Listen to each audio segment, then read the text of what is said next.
Esther, chapitre 5. Le troisième jour, Esther mit ses vêtements royaux et se présenta dans la cour intérieure de la maison du roi, devant la maison du roi. Le roi était assis sur son trône royal dans la maison royale, en face de l'entrée de la maison.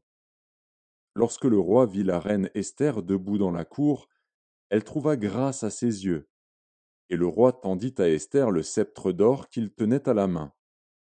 Esther s'approcha et toucha le bout du sceptre.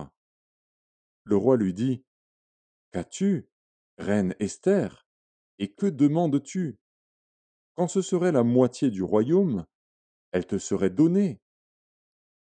Esther répondit: Si le roi le trouve bon, que le roi vienne aujourd'hui avec Aman au festin que je lui ai préparé.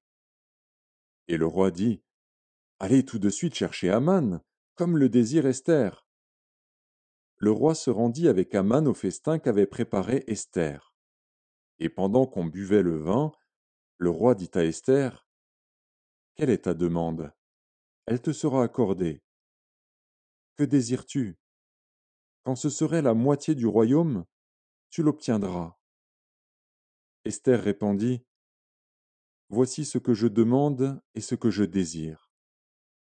Si j'ai trouvé grâce aux yeux du roi, et s'il plaît au roi d'accorder ma demande et de satisfaire mon désir, que le roi vienne avec Aman au festin que je leur préparerai, et demain je donnerai réponse au roi selon son ordre.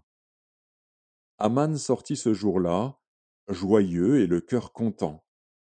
Mais lorsqu'il vit, à la porte du roi, Mardochée qui ne se levait ni ne se remuait devant lui, il fut rempli de colère contre Mardochée.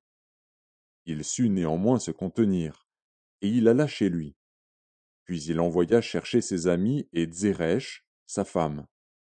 Aman leur parla de la magnificence de ses richesses, du nombre de ses fils, de tout ce qu'avait fait le roi pour l'élever en dignité et du rang qu'il lui avait donné au-dessus des chefs et des serviteurs du roi.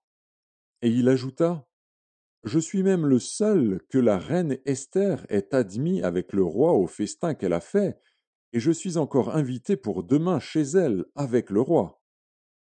Mais tout cela n'est d'aucun prix pour moi aussi longtemps que je verrai Mardochée, le juif, assis à la porte du roi. Zeresh, sa femme, et tous ses amis lui dirent: Qu'on prépare un bois haut de 50 coudées, et demain matin demande au roi qu'on y pende Mardochée. Puis tu iras joyeux au festin avec le roi. Cet avis plut à Aman, et il fit préparer le bois.